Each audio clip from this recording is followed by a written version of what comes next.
Right guys, I have the first half of my water system in place. We have a 20 litre container, which is absolutely loads for what we want. Properly strapped in place. I drilled through the cap and I fitted quick release connectors. I also put a quick release connector on the wiring and another one here on which this hose is the main feed in. This is the main feed to the tap, which is, you can see it there sticking up there with a bit of tape on it, see it there. So that's the main feed to the tap. This is all food grade hosing, by the way, and the tank, the water tank, is also food grade.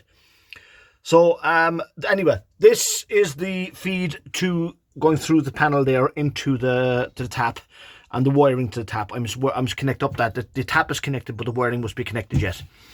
This then is the main feed to fill the tank.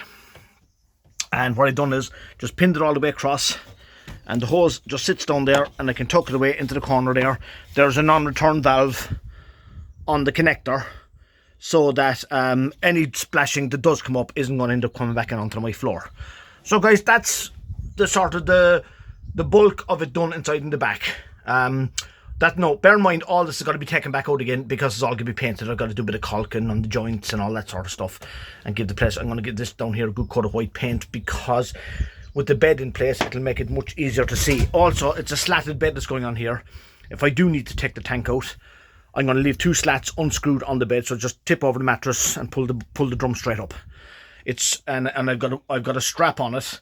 It's actually strapped through the panel wall of where the fridge is in, so it's solid as a rock. Okay, see you later, guys.